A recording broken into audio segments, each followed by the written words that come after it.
নমস্কাৰ ছাৰ বাইদেউসকল। চৰকাৰী কৰ্মচাৰী আৰু পেঞ্চনাৰসকলৰ DAR প্ৰডাক্টিভিটি লিংক বোনাছ আৰু এডহক বোনাছ ঘোষণা সন্দৰ্ভত শেহতীয়াকৈ এটা ভাল খবৰ প্ৰকাশ পাইছে। হয়, এয়া চাওক, কেন্দ্ৰীয় কৰ্মচাৰী সংগঠনে বিত্তমন্ত্ৰী নিৰ্মলা সীতাৰমণ ডাঙৰীয়ানীক এই পত্ৰখনৰ জৰিয়তে জনাইছে যে সাধাৰণতে ছেপ্টেম্বৰ মাহৰ শেষৰ সপ্তাহত DAR অৰ্থাৎ মৰ্গীয়া বানজ বৃদ্ধিৰ কথা ঘোষণা কৰা হয় আৰু অক্টোবৰ মাহৰ প্ৰথম সপ্তাহত 3 মাহৰ বকেয়া পৰিশোধ কৰা হয়। কিন্তু কেন্দ্ৰীয় চৰকাৰে 2024 বৰ্ষৰ জুলাই মাহৰ মৰ্গীয়া বানজ যোৱা ছেপ্টেম্বৰ মাহত ঘোষণা কৰা নাই, যাৰ কাৰণে চৰকাৰী কৰ্মচাৰী আৰু পেঞ্চনাৰসকলৰ মাজত তীব্ৰ অসন্তুষ্টিয়ে দেখা দিছে।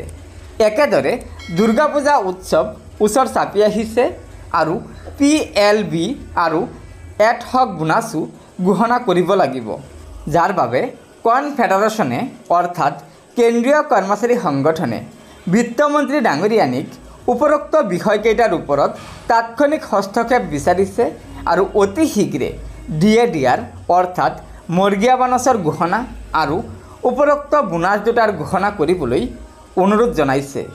গতিকে ছাৰ বাইদেউসকল, আশা কৰা হৈছে যে কনফেডাৰেশ্যনৰ অনুৰোধ মৰ্মে কেন্দ্ৰীয় চৰকাৰৰ বিত্তমন্ত্ৰী ডাঙৰীয়ানীয়ে উপৰোক্ত বিষয়কেইটাৰ ওপৰত অতি শীঘ্ৰে ঘোষণা কৰিব, অৰ্থাৎ চৰকাৰী কৰ্মচাৰী আৰু পেঞ্চনাৰসকলে অতি শীঘ্ৰে মৰ্গীয়া বানছ আৰু PLB অৰ্থাৎ প্ৰডাক্টিভিটি লিংক বোনাছ আৰু এডহক বোনাছ পাবলৈ গৈ আছে।